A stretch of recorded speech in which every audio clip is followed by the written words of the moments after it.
Aide explicite. Famille syrienne SOS. À ce carrefour de Saint-Denis, un groupe de femmes fait la manche, accompagnées de 2 enfants. Nous engageons la conversation en arabe. Tu es syrienne? Oui, Tu viens d'où en Syrie?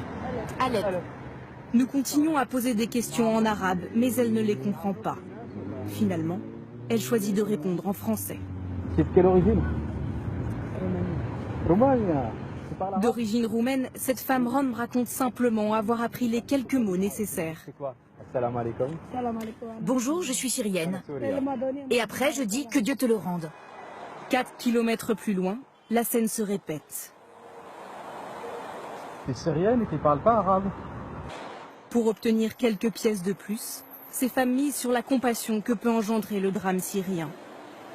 Très vite, un homme passe pour empocher l'argent reçu. Un petit trafic bien connu des services de police.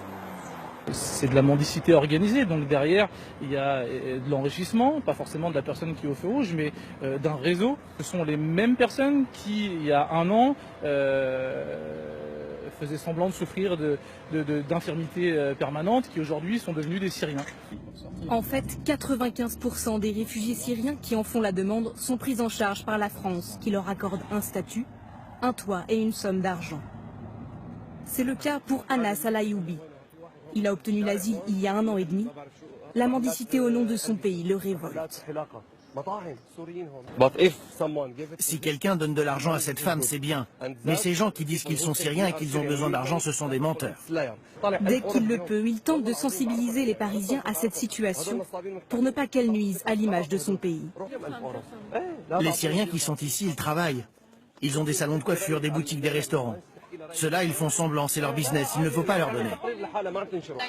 Mais parfois, la réalité est plus compliquée. À la gare Saint-Lazare, nous rencontrons de vrais Syriens que nous filmons en caméra discrète. Ils s'adressent aux voyageurs en arabe et même parfois passeport en main. J'ai 4 enfants. Chaque jour, je dois payer l'hôtel 60 €. Personne ne nous aide. Je jure que c'est nous qui payons. En transit en France, cette femme souhaite rester anonyme.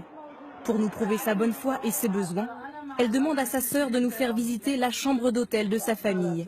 Ils y dorment à 5. On a été enregistrés en Espagne. Mais ils ont dit qu'il faut que cette demande soit annulée pour que l'on puisse avoir quelque chose ici, en France. Si on n'arrive pas à le faire, nous n'aurons aucune aide ici. Car dans l'Union européenne, une seule demande d'asile est possible. En pratique, cette famille pourrait même être raccompagnée jusqu'en Espagne. Elle compte pour l'instant passer l'hiver ici, avant de peut-être continuer son chemin vers la Belgique.